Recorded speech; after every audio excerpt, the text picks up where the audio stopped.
¿No les han hackeado la página? Hola, hola, ¿cómo están? Bienvenidos a una cuarta charla de este ciclo de charlas que tenemos preparado para ustedes en el Museo Regional de la Araucanía. Este ciclo se llama Más que mirar, develar. Hoy tenemos el placer y tenemos una invitada especial que la pueden ver ya en pantalla. Estamos con Miguel Chapanov, el director del museo también, y espero que puedan disfrutar y todo el conocimiento que nos va a aportar Paula hoy día. Dejamos con ustedes a Miguel Chapanov, el director del museo. Hola Miguel. Hola Merlín, hola Paula, ¿cómo estás? Hola. Hola a todas y todos los amigos y amigas del Museo Regional de la Araucanía. Efectivamente estamos acá en una nueva sesión de este ciclo de charlas, más que mirar, de velar, que intenta poner en valor las colecciones del museo a través de investigaciones que se han realizado eh, en ellas. En esta ocasión nos acompaña Paula Santana Nazarit. Ella es residente y porteña ya en Valparaíso. Es investigadora independiente, facilitadora social y comunitaria, antropóloga feminista, magíster en salud pública y doctora en ciencias de la UNAM en México. Y ha trabajado en distintas investigaciones vinculadas a temáticas feministas, de mujeres, historia social también. Y en este caso, ella estuvo trabajando una colección que tiene el Museo Regional de la Araucanía, en el contexto de un proyecto que se llama Colecciones Bajo la Lupa. Es una colección bien particular, es una colección de documentos y postales que fueron donadas al museo por ahí en la década del 70 por una mujer de Temuco. Y que se llamaba Milady Villagra Acuña. Y la investigación de Paula intenta un poco investigar estos documentos, estos escritos, estas postales, para mostrar un poco de qué manera las mujeres eran sujetas de la historia acá en la región de la Araucanía. Va reuniendo estos fragmentos y analizando esta correspondencia, el álbum familiar, los documentos, para mostrarnos un poco cómo era la vida de las mujeres a los comienzos del siglo XX en esta ciudad fronteriza, patriarcal, ¿cierto? Y marcado, ¿cierto?, por la figura de la colonización en un territorio anteriormente de propiedad mapuche. Entonces, sin más que esta pequeña presentación, dejo con ustedes a Paula Santana con la charla Las mujeres como sujetas de la historia desde la antropología feminista. Un rescate desde los fragmentos, análisis de postales, correspondencia y álbum familiar de Milady Villagra Acuña, habitante de Temuco de principios del siglo XX. Así es que nada, que tengan muy buenas tardes, que lo pasen bien, traten de escribir harto por el chat, hagan preguntas, consultas. Berlín va a ir recibiendo ahí, digamos, y anotando y traspasándose a la Paula para que al final de su presentación pueda comentar, conversar con ustedes y responder las preguntas. Los dejo con Paula entonces. Bueno, muchas gracias Miguel y Merlín por la presentación, por el espacio y al Museo Regional de la Araucanía también, por dar la posibilidad de compartir algunos resultados de ese trabajo que realicé durante el año pasado, que para mí fue muy, muy interesante, una oportunidad que agradezco porque me saca un poco de mis líneas de trabajo y de investigación como más en las que más me he desempeñado, y por lo tanto fue muy fascinante para mí. Me voy a apoyar con una presentación que tiene bastante imagen en realidad, y yo les voy a ir relatando cómo cómo fui trabajando en esto y cómo fui avanzando en las reflexiones y finalmente los resultados que se presentan en el artículo publicado en la página Colecciones Digitales del Ministerio Nacional de Patrimonio. Bueno, en primer lugar, contarles que la colección consta de 107 tarjetas postales y tarjetas de saludo, 9 fotografías familiares y 14 documentos familiares. Esa es la colección, la que llegó a mis manos y la que se me encargó de velar justamente de este material, de estos objetos, de estos fragmentos, de velar cuál fue, y de hecho fueron las preguntas orientadoras de este trabajo, cómo era la familia Villagra Acuña y qué lugar tenían las mujeres en aquella época, y en particular las que aparecen en la colección. El primer giro que se da aquí y que doy también de acuerdo al interés que se me plantea de parte de la institución que encarga el trabajo, que es justamente mirar y develar el lugar de las mujeres, cosa que no necesariamente es fácil rescatar, ¿no es cierto?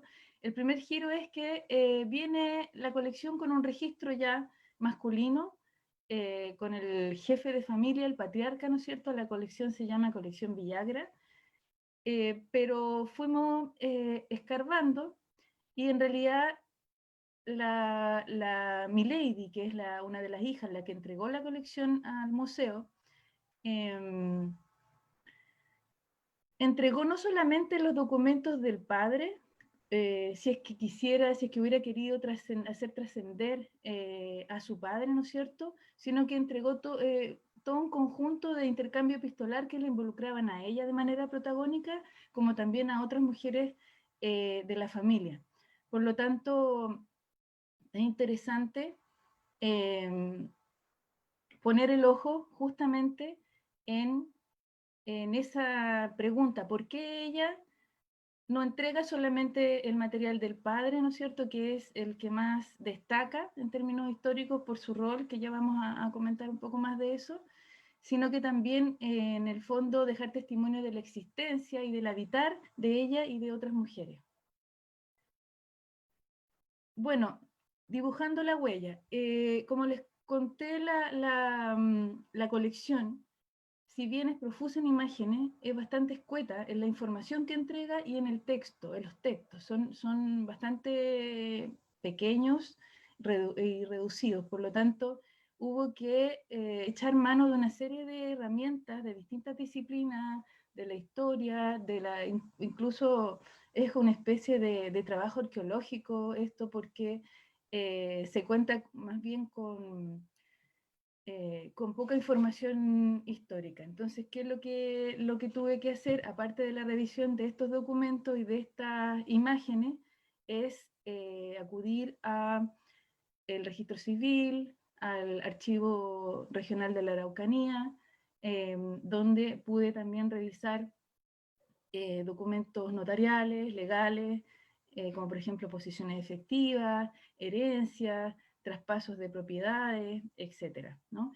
Y de esa manera, con la conjunción de distintas fuentes de información, llegó a la conclusión que la pareja, conformada por Celia Acuña Muñoz y por Belisario Villagra González, tuvo alrededor o aproximadamente, estimadamente 12 hijos. ¿Por qué digo estimadamente? Porque las fuentes hablan de distintos números. Haciendo un cruce entre esas distintas fuentes, podemos llegar a la conclusión que fueron 12. Ahora, no necesariamente esos 12 pueden haber sido, o sea, fueron consanguíneos, también pueden haber sido hijos agregados, adoptados, como era la usanza de aquella época. 3 de esos hijos murieron jóvenes, una niña al año y medio, una hija, otro a los 13 años y otro a los 23. Y bueno, aquí empezamos con las imágenes, pero quiero contarles un poco más de la historia de esta familia.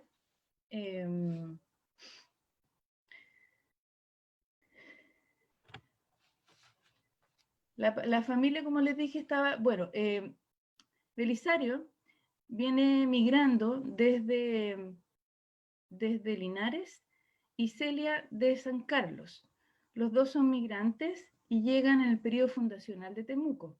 que recordemos fue en 1881 y Belisario llega en 1883.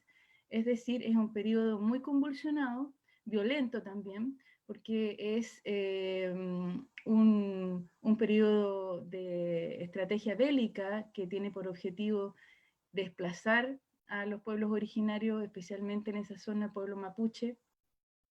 No sé si les suena conocido.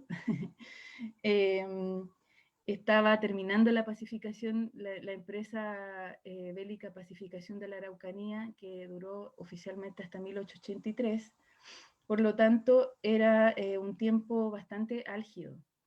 Y llega Belisario con el interés de adquirir tierras, de ser colono, porque en ese tiempo justamente para comenzar, o sea, la expulsión de los indígenas de ese territorio tiene el objetivo de comenzar un proyecto modernizador hegemónico que implica la formación de ciudades, del proceso de urbanización fuerte para acompañar la industrialización que estaba teniendo lugar en nuestro país en los distintos puntos urbanos, los centros urbanos más grandes.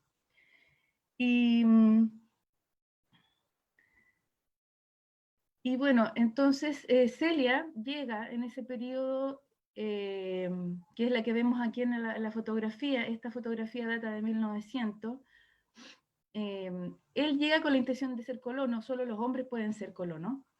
Y tienen que cumplir algunos requisitos, como por ejemplo ser jefe de familia, saber leer y escribir, no tener problemas con la ley. En ese tiempo había mucho bandidaje, cuaterismo, justamente porque se describe en los documentos y en la literatura especializada que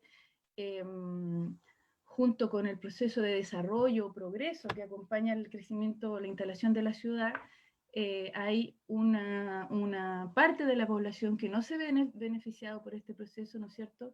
Y entonces comienza a formar la periferia y en la frontera, que era Temuco, era la frontera con el pueblo mapuche, hay muchos de estos grupos que se dedican al bandidaje.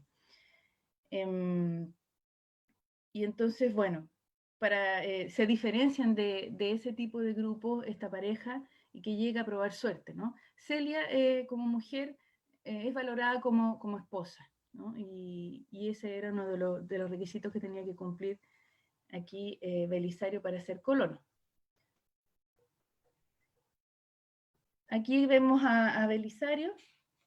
Si se fijan, bueno, la fotografía dice mucho, ¿no es cierto? Es una de las cosas que trabajamos en esta investigación. La fotografía de Belisario muestra el estatus social que él tiene, la función que cumple en términos públicos.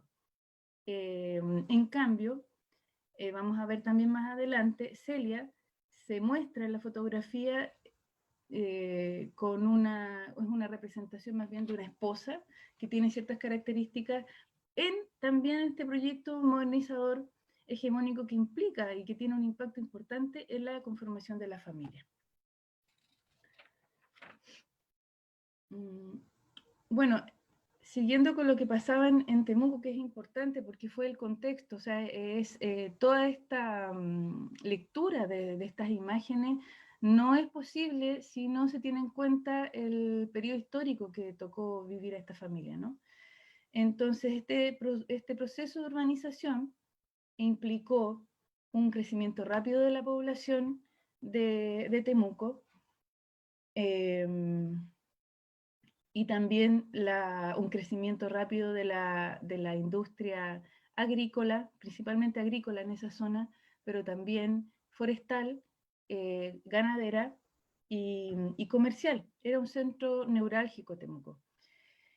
Y la apertura también y la instalación de nuevas tecnologías en esa época, la apertura de un puerto, ¿no es cierto?, de una ruta para el comercio en Puerto Saavedra, la inauguración de un ferrocarril, de los tranvías también en la ciudad, la extensión de la red eléctrica pública y domiciliaria en el centro de la ciudad, y junto con ello también un rápido crecimiento en términos sociales y culturales a la cual tenía acceso cierta élite, no toda la población. Y lo más importante fue ahí el desarrollo de la educación, ¿no es cierto? Y una de las instituciones más importantes que acompaña toda creación de ciudades son los bomberos. Y Belisario Villagra fue fundador de la segunda compañía de bomberos que se crea en 1900. Es importante, bueno, y eso le da el estatus a Belisario, ¿no? Como parte del proceso fundacional de Temuco. Él es parte de una institución crucial en la formación de una ciudad. De hecho, los relatos es muy interesante cómo cuentan que, aparte de la guerra, y la militarización del territorio, hubo en el crecimiento de la ciudad, fue acompañado por muchos desastres, entre ellos grandes incendios.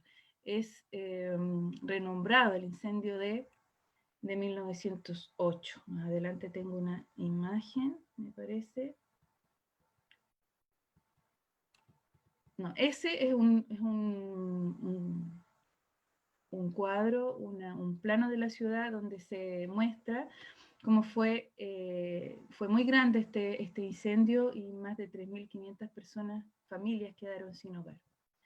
Entonces tenía un rol importante don Belisario Villagra, como lo muestra aquí la imagen, y también los sucesivos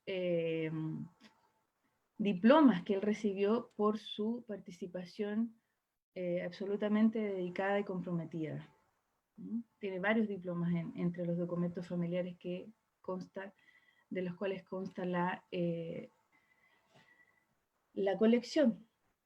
En el periodo también hay muchas disputas ideológicas entre laicos y cristianos, entre liberales y conservadores. Se estaba levantando la ley de matrimonio civil en 1892, la primera iniciativa de divorcio, y lo que es una disputa ideológica importante ahí entre el cristianismo y el laicismo.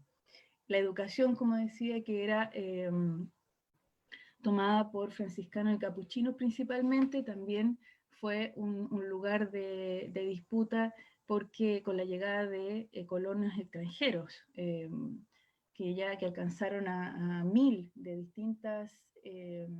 distintos países europeos, y que se hicieron cargo o abrieron sus propios colegios.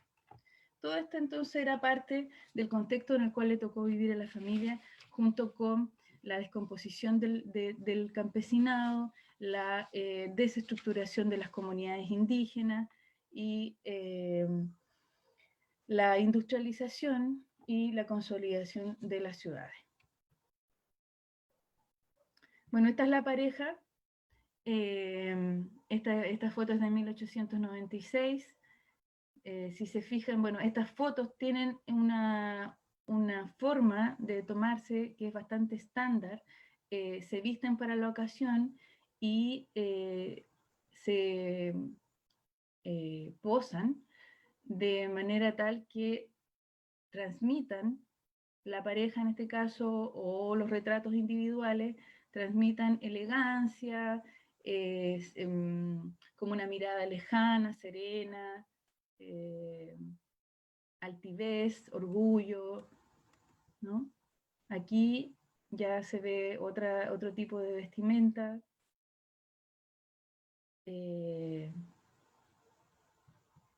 Estos son documentos de la tarjeta, la libreta familiar, donde muestra, ¿no es cierto?, el registro de Belisario Villagra, y ellos dos, cuando se casan en 1894, tienen 10 años de diferencia. Él tiene 27 años y ella tiene 17, es menor de edad, por lo que aquí se muestra la libreta de matrimonio, que ella tuvo que conseguir el consentimiento paterno para casarse, y eso está registrado en esta libreta. Este es el documento que acredita, bueno, uno de los cuantos diplomas, ¿no? Esta es una frase que me parece que refleja bastante bien el proyecto modernizador en el cual se encontraba en ese periodo Temuco, que está en un libro sobre el Comité del Cincuentenario de la celebración de 50 años de la fundación de Temuco en 1931, y dice: la antigua Araucanía, la pacificación y el medio siglo de las ciudades de Cautín significan haber nacido de la epopeya, acunarse en el drama y llegar briosamente a las puertas del progreso. El progreso, la ideología, era una ideología en realidad, y que estaba encarnada en una familia, porque la familia era el núcleo pequeño que tenía que llevar a cabo este proyecto modernizador, y entonces la representación de la familia era una familia blanca, burguesa y, digamos, patriarcal, por supuesto. Y por otro lado estaba la población mapuche, que estaba en ese proyecto modernizador, implicaba una integración con el naciente Estado chileno a sangre y fuego. Y también representado en la fotografía, pero la representación, pero era algo totalmente aparte, por supuesto, y representaba la barbarie, opuesto a este proyecto modernizador.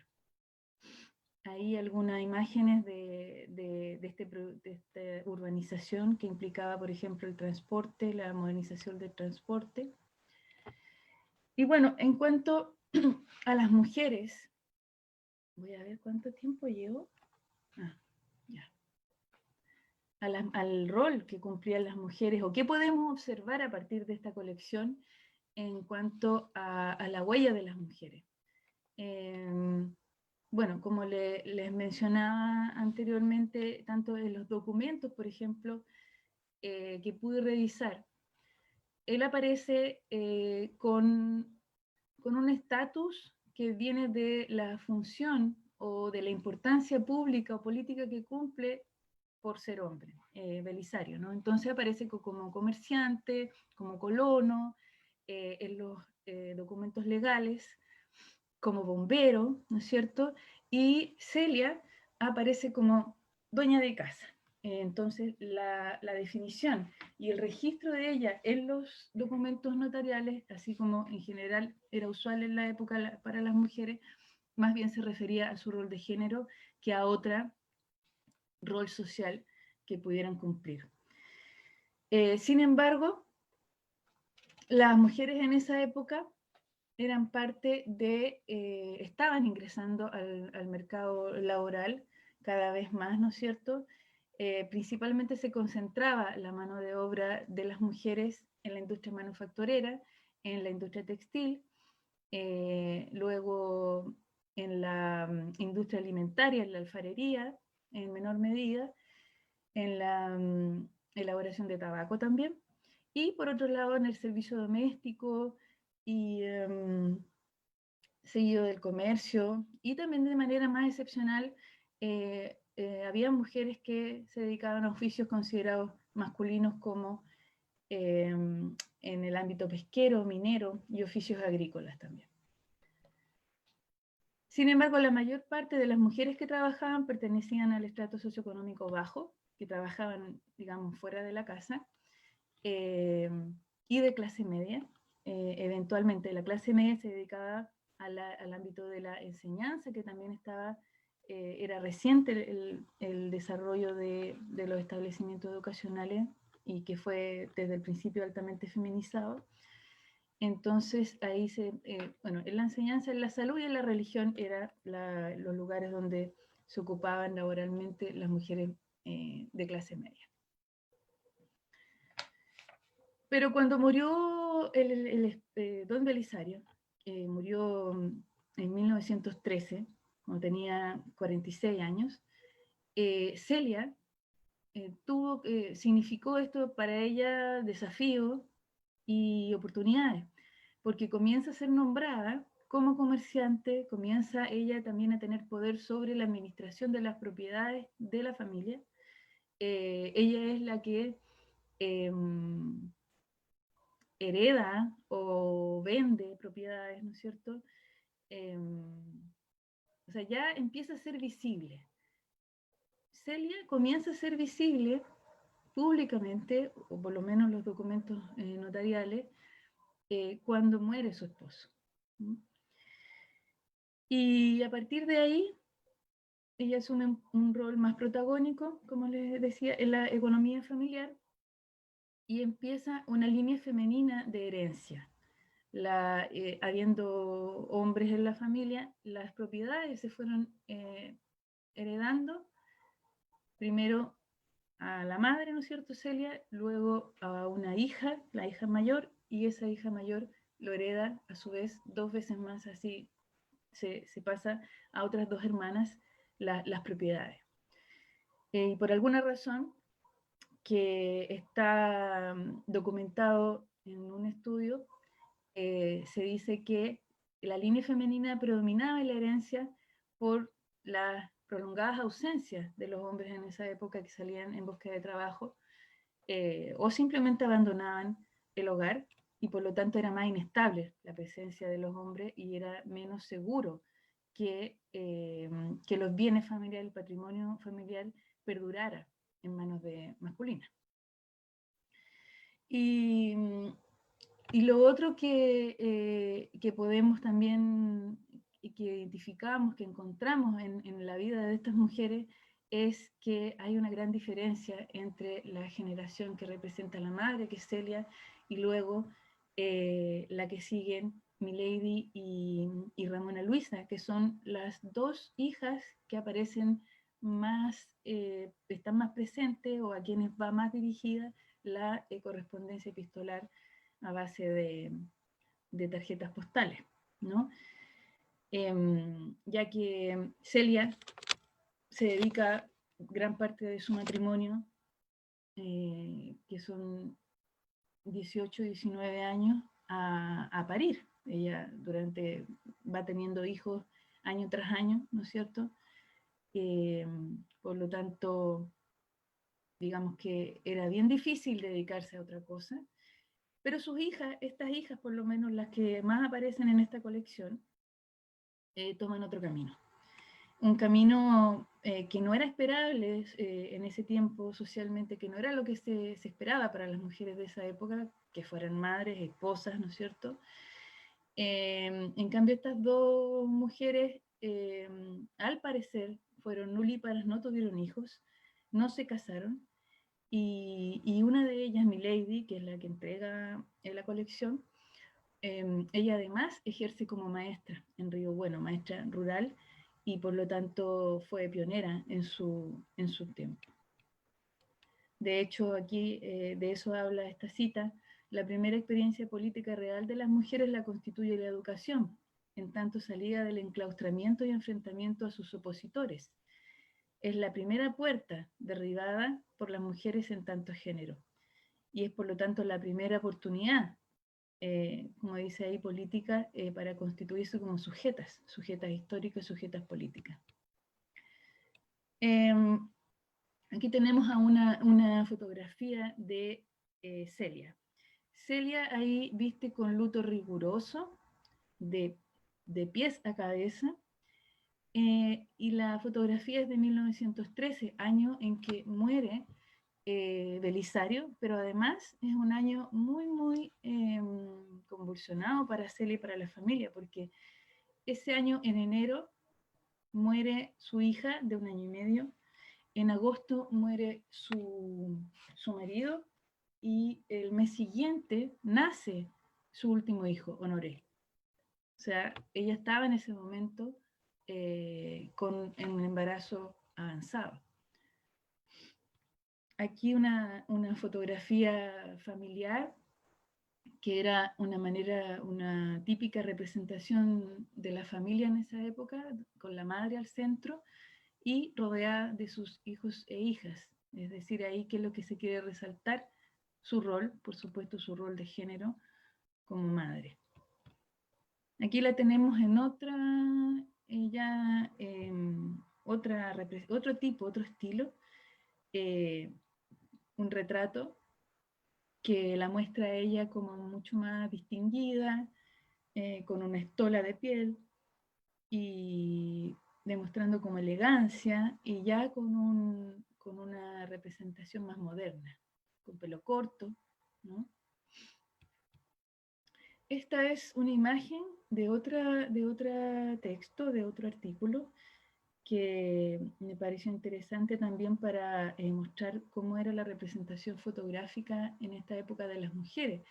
Aquí son dos mujeres europeas que se ponen el traje, usan el traje mapuche como una manera de, digamos, es una manera de exotizar, ¿no es cierto?, a las mujeres mapuche,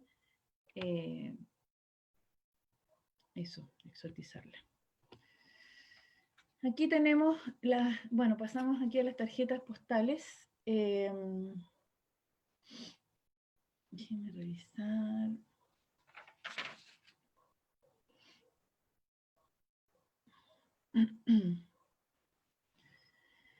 Bueno, aquí tenemos, son 107 postales y muchas de ellas representan escenas como estas, que son escenas de espera, ensoñación, de conquista amorosa, el amor romántico en su máximo esplendor, ¿cierto? Pero también mostrando una moda. Todas estas son con las postales, de hecho, y también la fotografía, y en la, digamos, en la vida social que se desarrolla en Temuco de fin del siglo XIX, principio del XX, tiene una fuerte influencia europea, de los modelos, de los modelos estéticos, de los modelos de género, y eso lo vemos aquí representado en las postales. Las postales comenzaron a ser usadas por la élite y por la clase más acomodada. Sin embargo, cuando ya pasan a ser producidas en papel, se populariza su uso y se instalan estudios en nuestro país, principalmente europeo, y después ya comienzan los estudios nacionales a diseñar y a elaborar y vender este tipo de soporte.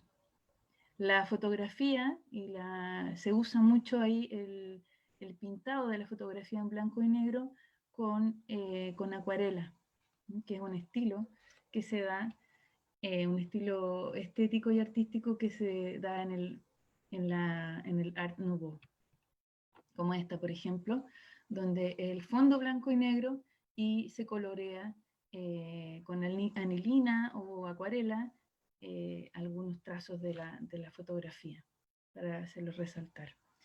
Si se fijan también los rostros de las niñas, de las mujeres, en realidad lo que se representa es la mujer joven, la niña, la adolescente, rostros a veces muy poco sexuados, con un carácter un poco angelical, muy ensoñadoras, cándidas, tiernas, ¿no? Como ese tipo de representación. Y aquí tenemos algunos textos de estas postales. La mayoría de los intercambios se realizaban entre los parientes, entre los hijos e hijas hacia la madre principalmente, y los motivos eran de cumpleaños, de aniversario, y de santo, el día del santo, y de año nuevo. Principalmente esas eran las fechas que se enviaban este tipo de tarjeta. Ay, querida hermanita, deseándote mil felicidades en día de tu onomástico, y que el Señor te conceda los deseos de tu corazón. Tus hermanos. Este es entonces de unos hermanos a la hermana. Pueden haber estado incluso en la misma ciudad, sin embargo, esta era una manera de saludo que no necesariamente tenía que ver con la distancia, ¿no?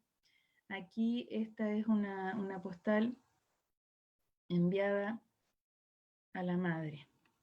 Luisa, Milady, Rogelina y Honoré saludan a su querida mamacita en el día de hoy, deseándole toda clase de felicidades.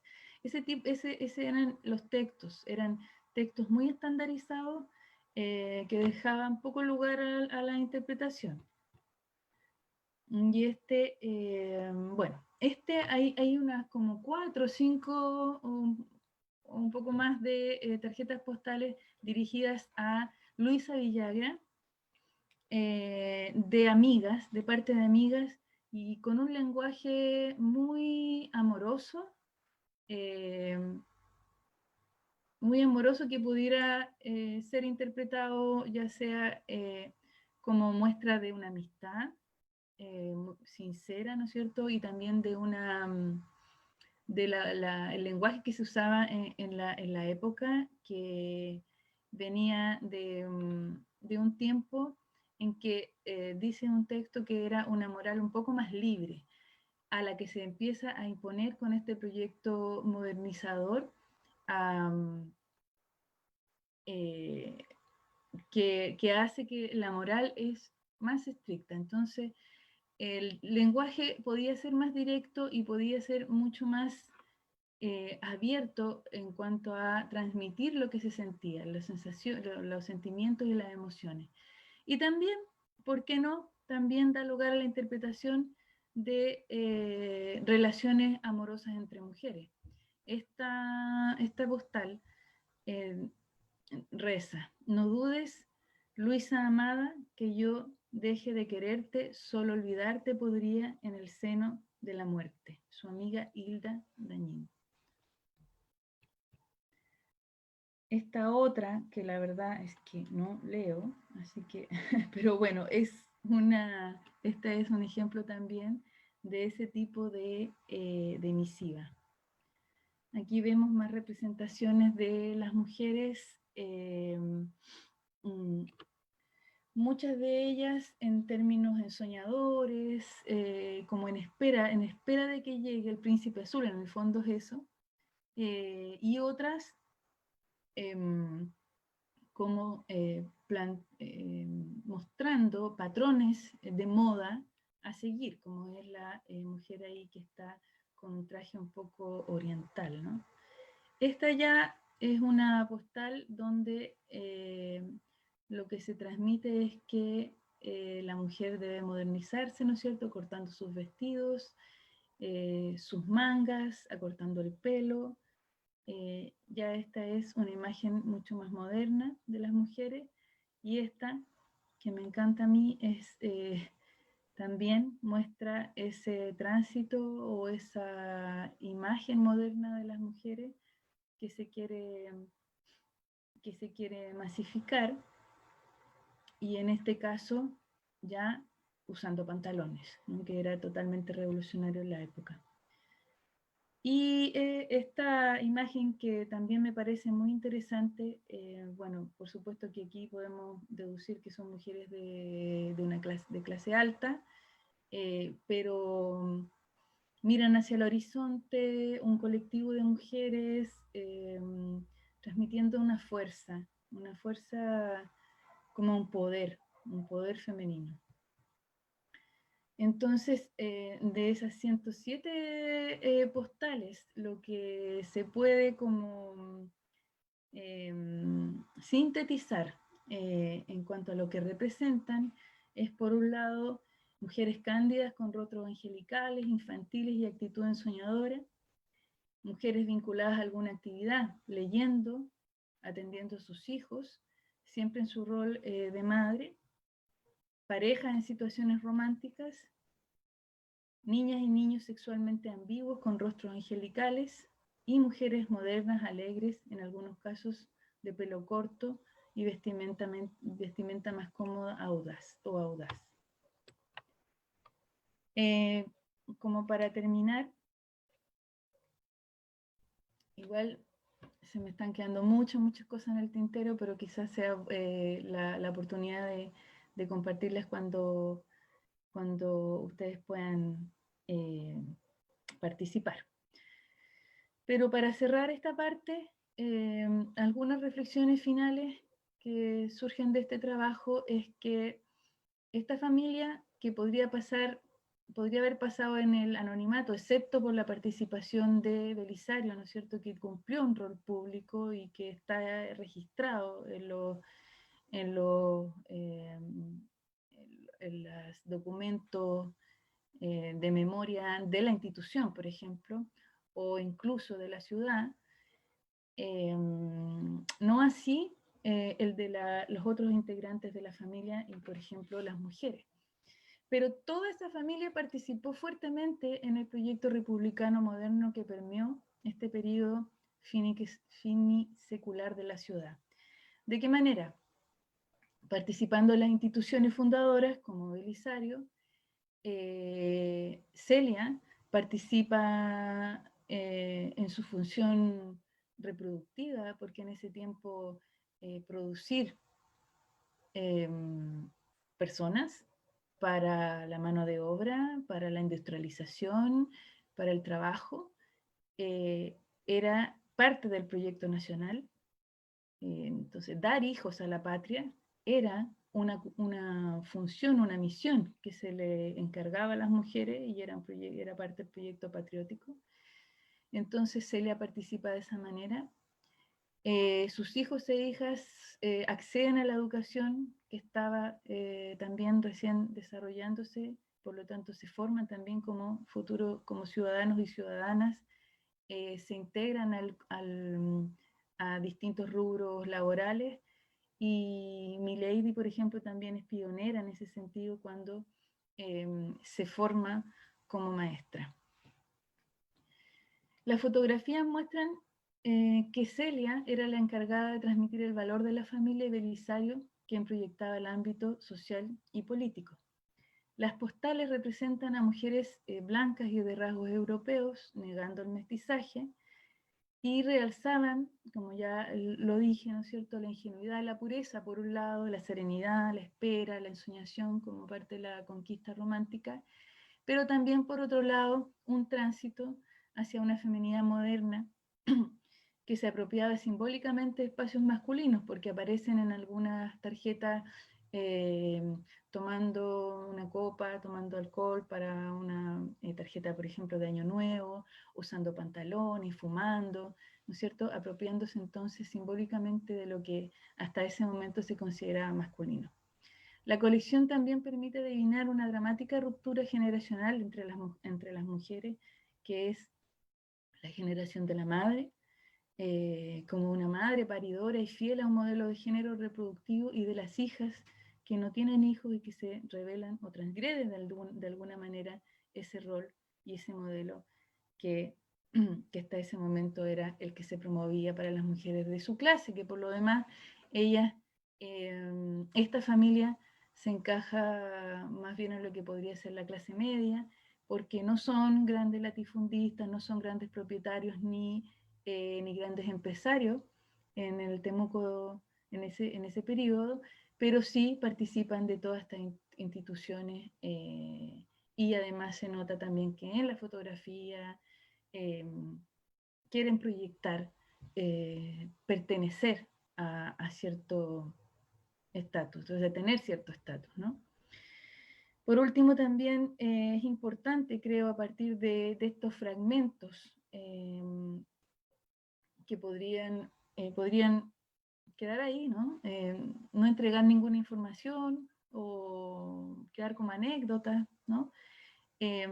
A partir de pequeños fragmentos que son atesorados por la familia en este caso, se puede emerger la construcción de los sujetos históricos que para la historiografía más tradicional o más clásica o oficial, quedarían en el anonimato, porque no son personas que están, excepto Belisario Villagra, que están desempeñándose en el ámbito público o considerado político, sino que más bien que es la historiografía que pretende resaltar a grupos, develar el papel de grupos subalternos, como son, por ejemplo, el movimiento obrero o las mujeres, tiene que echar mano de o observar otros ámbitos que no son considerados importantes para la historiografía oficial, como es la vida privada, ¿no es cierto? U otros aspectos que sí ha desarrollado la historiografía de género o feminista, con la idea también de construir y aportar a un relato que tenga independencia simbólica de lo masculino. Hasta ahí yo lo dejo y espero que les haya gustado, que hayan tenido alguna idea de qué se trató este trabajo que que es mucho más largo, por supuesto, y bueno, espero sus comentarios. Gracias.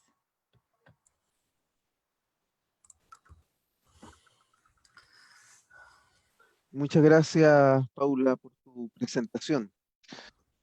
Yo quería contar una cosa muy breve, que para nosotros como Museo Regional, esta es una investigación bien importante. Es la primera investigación que nosotros intencionamos que se aborde desde una perspectiva feminista, una colección del museo. Y ese fue un requerimiento, digamos, que surgió de nosotros precisamente al ver el tipo de colección de la cual se trataba, ¿no? Entonces, nada, quería resaltar como eso, que es la primera investigación que se hace desde esta perspectiva en las colecciones del museo, ¿no? Entonces, para nosotros también representa como un hito importante, ¿no? Yo quería, tenía un par de preguntas. Una, me llama la atención, bueno, acá en la región siempre se habla del colono, ¿no? Del colono como una figura eminentemente masculina y que el acto de colonización es un acto eminentemente masculino. ¿Ah? Siempre se habla del colono en términos generales, ¿no? Uh-huh. Eh, ¿Qué te pasa a ti con esa denominación, ¿cierto? O con ese modo de entender este proceso y momento histórico de la región bajo esa figura, la figura del colono? Y llevándolo más al plano de tu exposición, cuando muere Belisario, ¿cierto? Esta mujer queda, digamos, como cabeza de la familia, y ahí su rol cambia, ¿cierto? De una u otra manera. Tengo entendido que en los documentos aparece después ella, ¿cierto? Como ya titular de propiedades o comerciante, no me acuerdo exactamente, ¿no? Entonces, nada, ¿cómo tú relacionas estas dos ideas, ¿cierto? Uno, esta imagen absolutamente masculina respecto de la colonización en esta región, y cuál es el rol, ¿cierto?, que tú ves en las mujeres dentro de este proceso, más allá, ¿cierto?, de los cánones sociales, ¿no? O esta imagen solamente de la mujer como criando hijos, ¿cierto? ¿Cómo ves tú esta imagen, ¿cierto?, de la mujer en el proceso de colonización de esta región? Bueno, yo creo que de alguna manera bueno, eso se vio, ¿no es cierto?, en este trabajo. Los únicos que pueden ser colonos son los hombres. Y además no cualquier hombre, porque tiene que ser un hombre letrado, tiene que ser un hombre que ya tenga conformada una familia, no es un hombre soltero, y no puede ser que tenga problemas con la ley. Que eso era bien importante en ese tiempo,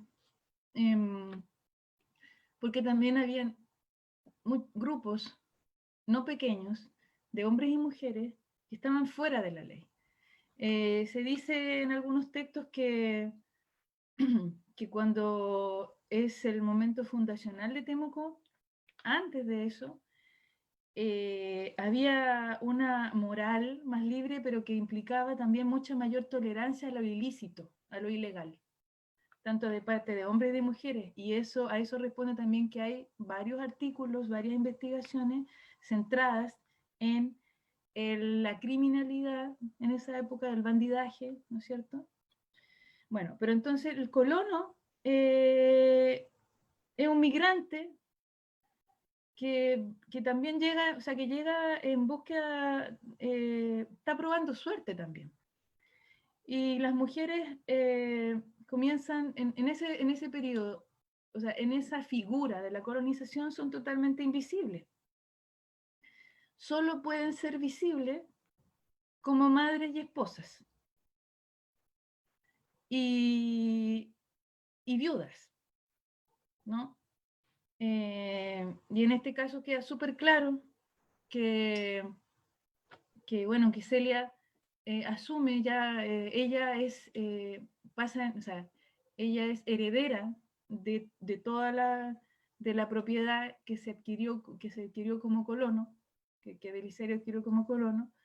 Ella pasa a administrar esas propiedades, pero no fue un periodo fácil para ella porque tuvo que incluso pedir préstamos que se registraron notarialmente sujetos a juicios. O sea, si ella no pagaba, eh, habían cobros judiciales.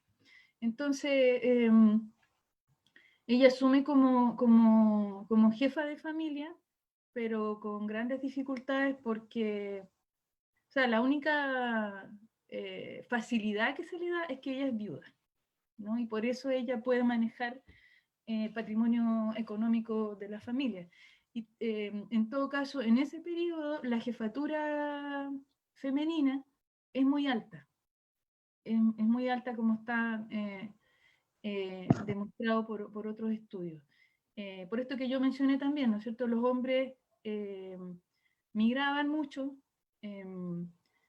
vagabundeaban mucho, porque digamos, el vagabundeo en esa época era también, era, bueno, era parte del despojo, ¿no? Del despojo de las tierras, de la expulsión de ciertos territorios. Entonces se fue formando una masa de campesinos y mestizos pobres alrededor de la formación de las ciudades. Entonces, bueno, y muchas mujeres asumían la jefatura del hogar, pero solo tenían digamos, el reconocimiento social en su estatus de esposas o de viudas, ¿no? Porque si no eran casadas, también se hacía mucho más difícil para ellas. eh, de hecho, no podían administrar el patrimonio económico, si es que no eran casadas. No sé si te respondo un poco a lo que... Sí, sí, de todas maneras. Muchas gracias. No sé si Ujú. Merlín tiene algunos comentarios por ahí de Facebook. Sí, sí tenemos algunos comentarios. Tenemos acá, partimos con Lucy Ketterer. Te comenta que es maravillosa la exposición y el análisis. Muchas gracias, te agradece. Está Janet de la Cerda. Dice, ¿podrías compartir lo que hayas escrito sobre el tema en acceso en internet? Si es que está online, porque le Claro, interesa el tema. Sí, lo claro, ponemos claro. en el chat al tiro, ¿ah? Ajá, Ya, Lo vamos a subir ahí. está publicado. sí. Y tenemos también Lucy nos pregunta, quería preguntar a Paula y a Miguel si hay antecedentes de amistades entre mujeres colonas y mapuches, y mujeres mapuches. Hace años presentamos junto a un equipo un Fondesit en esta línea de investigación y no fue financiado. Me interesaría profundizar en esta investigación, en este ámbito. Mm. De amistad, o sea, yo creo que no vi, o sea, hice una búsqueda y así como nombrado así, amistad entre mujeres, no vi. Yo creo que los espacios de interacción y que tenían para compartir mujeres mapuche y mujeres chilenas sí, chilenas mestizas, no, chilenas, em, era el espacio doméstico, donde cumplían distintos roles, ya sabemos, o sea, las mujeres mapuches, las mujeres mestizas, eran parte del servicio doméstico y del comercio también. Eso eran quizás los espacios de interacción. Ahora que esté documentado, prácticas de más allá de esas relaciones de poder que están bastante bien documentadas, más allá de eso yo creo que no se ha avanzado. Por eso que, bueno, cuando yo menciono que hay algunas postales donde se podría interpretar una, una relación amorosa entre mujeres, bueno, que no son mujeres, son mujeres de, digamos, chilenas, lo hago de manera bastante, por decirlo, eh, así como despacito, porque no hay muchos elementos de los cuales afirmarse para ese tipo de aceleración, pero pienso que están los elementos, los fragmentos, como para indagar ahí. No sé si hay... Miguel tiene algo más que... Hay un texto bien interesante que es de Francisco Green, que era cónsul suizo en Concepción, y él en la segunda mitad del siglo XIX hace un viaje por las colonias suizas, ubicadas en Treyén, Los Sauces, Quino, Quillem, digamos la zona del Mayeco, de la región de la Araucanía, y es un viaje de como 3 meses que él va visitando las distintas familias suizas para hacer un informe un poco de cuál es el estado de las familias suizas que llegaron ahí. Si bien es cierto, no se refiere mucho al tema, digamos, de las familias criollas.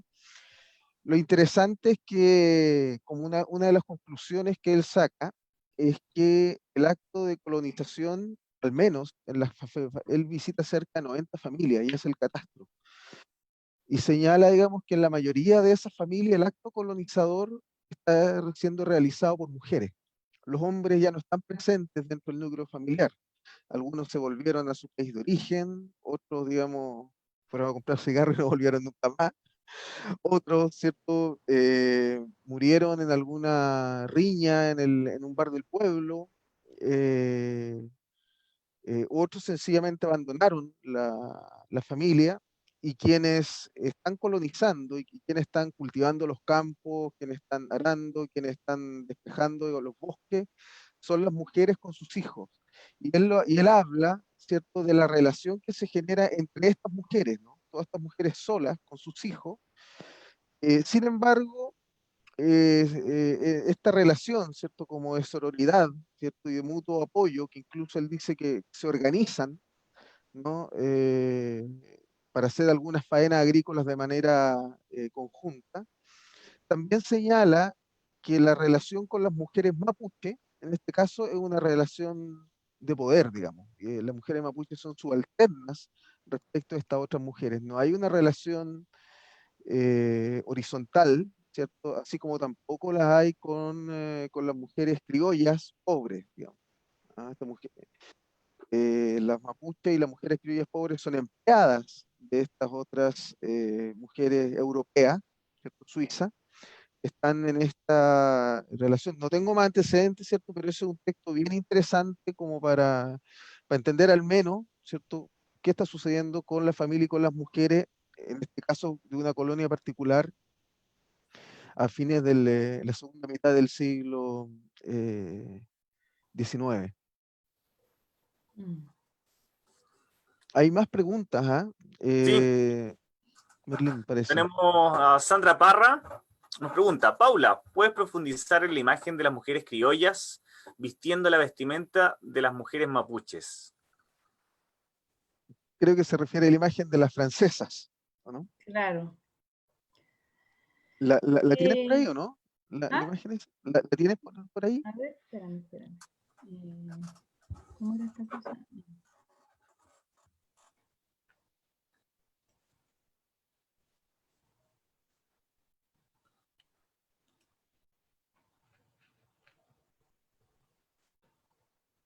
Claro, esa imagen, hay una investigación sobre esto, bueno, y sí, más de una, donde se analiza la representación de las mujeres mapuches a través de la fotografía, y una de las formas en que se representa es, o sea, en el fondo, esta, esta, esta fotografía, que son varias, son hartas, o sea, digamos, era una moda que las mujeres extranjeras se vistieran de nativas. Pero obviamente o sea, igual era como una especie de, sí, de transgresión, pero porque también al mismo tiempo la imagen de la mujer mapuche también estaba siendo erotizada en la fotografía, erotizada como objeto exótico, ¿no? Como objeto exótico y como representación de lo salvaje. Las mujeres mapuches representaban lo salvaje, por un lado lo despreciable de lo salvaje, pero por otro lado lo misterioso de lo salvaje. Entonces, en ese sentido también era atractivo para una mujer, para las mujeres europeas, jugar un poco con el disfraz, porque esto viene a ser un disfraz de ellas, ¿no es cierto? Ellas, mujeres de clase alta, están jugando con su imagen, se representan como debiera ser, como debieran ser representadas acorde a su clase, de cierta manera, y en esta otra yo creo que tiene que ver más con un juego de roles, y con esa atracción que de alguna manera tenía la mujer mapuche, pero como única, o sea, como objeto de comercial incluso, ¿no? En este caso. Porque o sea, aquí lo que primaba era la influencia europea, para todo, estéticamente, para los roles de género, eh, la imagen de la mujer que se proyectaba y a la que se promovía al resto de las mujeres imitar eran las mujeres europeas. Y este era como un juego, pienso yo. Uh-huh.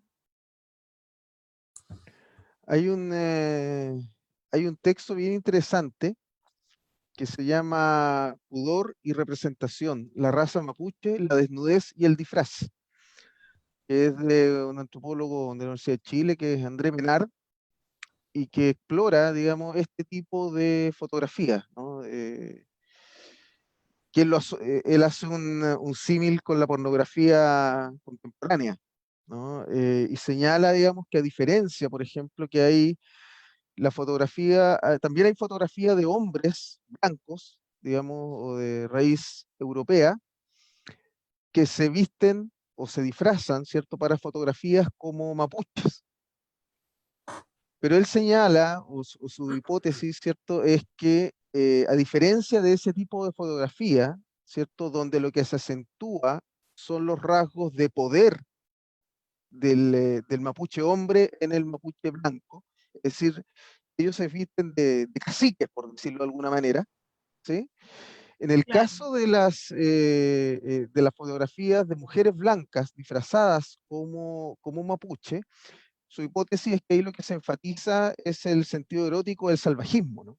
O sea, que en el fondo el fotografiarse como mujer indígena, aunque no muestren desnudez, ¿cierto?, implica una transgresión en el plano erótico, ¿no? Una sugerencia, ¿cierto?, a un instinto salvaje representado en la mujer nativa, ¿no? Y que muchas veces aparece como un juego exótico, ¿cierto?, de disfrazarse como lo que no se es, pero que al interior de la cultura, digamos, de donde se toma la fotografía, la cultura occidental, significa una transgresión, o implica un cierto grado de transgresión. Es interesante ese texto de André Menard. Uh-huh. ¿Cómo se llama el libro de André Menard? Es un artículo, Un está artículo. online, sí, se llama Pudor y representación, la raza mapuche, la desnudez y el disfraz, de André Menard. Ujú. Y tenemos unos comentarios dándote saludos, agradecimientos. Tenemos a Eddie Odgers que dice, genial los temas, muy buenos el expositor, la expositora. Y Katy nos responde un poquito, o no, Lucy, perdón, a lo que le habían respondido ustedes. Dice, claro, comprendo la relación de poder que señalan. También conozco una relación diferente entre una colona y una mujer mapuche de toda la vida.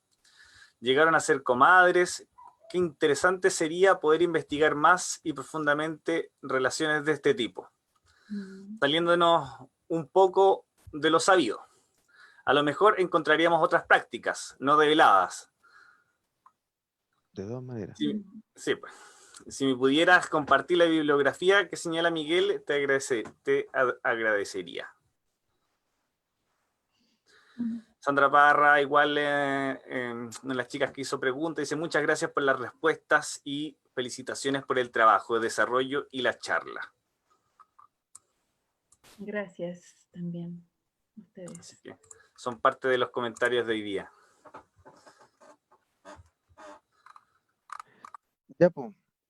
Ya, Gracias, Paula, por tu presentación, por la investigación que realizaste. Insisto, para nosotros un tremendo aporte. Te quería contar que nosotros para este año estábamos preparando una exposición, hacer una exposición temporal basada en tu investigación y para poder mostrar estas postales y que la gente las pudiese ver. Lamentablemente no se pudo realizar, ¿cierto? Por la situación sanitaria que estamos viviendo, pero esperamos tal vez el próximo año poder inaugurar esta exposición y que la gente pueda conocer también de manera directa esta documentación, las postales y un poco todos los contenidos que tú has estado desarrollando hoy día. En el chat quedó compartí el texto de tu investigación y también, bueno, este último texto que mencioné ahora, que a una persona en particular parece que a Luxi, bueno, le puede interesar, ¿ya?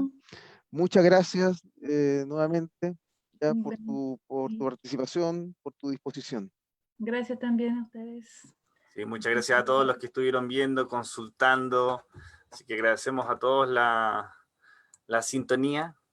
Nos vamos a ver también la próxima semana con una nueva charla, el 20 de agosto, a esta misma hora, a las 19 horas, por Facebook. Vamos a hablar sobre los contactos transpacíficos prehispánicos, navegantes polinésicos en las costas de la Araucanía. No, perdón, en la costa mapuche, en las costas mapuche. Esta va a ser una charla interesante, ¿eh? Porque hoy es un tema que hoy día se está discutiendo a nivel mundial, yo diría, dentro del escenario científico, ¿cierto? Es que a través de los contactos, digamos, de Polinesia con América. Sí, vamos a estar con el arqueólogo José Miguel Ramírez Aliaga. Así que los esperamos la próxima semana. Espero que tengan una bonita tarde, una bonita noche ya.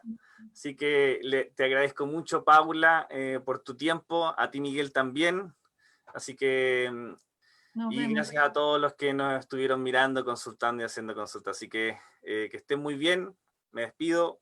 Chao, chao. Chao, Miguel. Chao, Paula. Chao, que estén muy bien. Chao, chao. Chao.